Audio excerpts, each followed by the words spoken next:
গলার হাড়ে কতখানি চাপ দিলে চোখের মনি ফেটে রক্ত বের হয়ে আসতে পারে।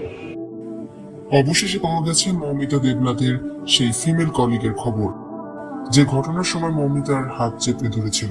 মৌমিতার সাথে যখন এমন নৃশংস ঘটনা ঘটে তখন তার এই ফিমেল কলিগ তার হাত চেপে ধরেছিল। এই দৃশ্য, এই ঘটনা পুরো বিশ্বকে স্তম্ভিত করে ফেলেছে। মেয়ে হয়ে আরেকটা মেয়ের সর্বনাশ কিভাবে করতে পারে? মেয়েরা তো মেয়েদের কাছেই নিরাপদ নয়, আর ছেলে তো বহু দূরের কথা। মৌমিতার এই নৃশংস হত্যাকাণ্ডে বেশ কিছু বিষয় সামনে এসেছে। ঘটনার দিন রাত 2টা পর্যন্ত পেশেন্ট দেখেছেন মৌমিতা। তার সাথে ছিল আরো 4জন কলিগ, ফিমেল কলিগও তখন তার সাথেই ছিল। তারা একসাথে টিভি দেখেছে। এরপর মৌমিতা অনলাইন থেকে খাবার অর্ডার করে।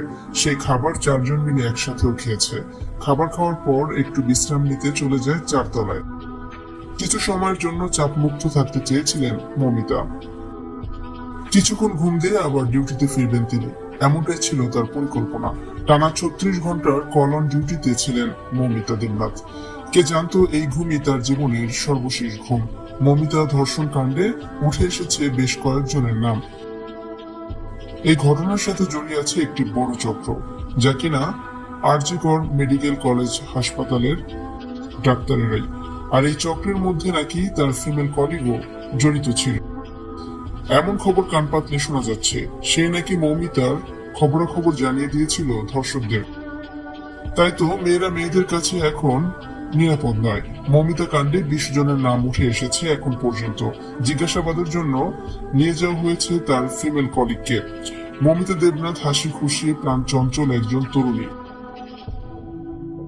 সহকর্মীদের সাথে বন্ধুত্ব সুলভ আচরণ করতেন। সকলের বিপদেই তিনি এগিয়ে যেতেন। আর তাকে মৃত্যুর মুখে ঠেলে দিল তার সহকর্মীরা, তার ফিমেল কলিগ। ভিউয়ার্স, এই বিষয়টি নিয়ে আপনাদের কি মন্তব্য? কমেন্টস করে অবশ্যই জানিয়ে দেবেন।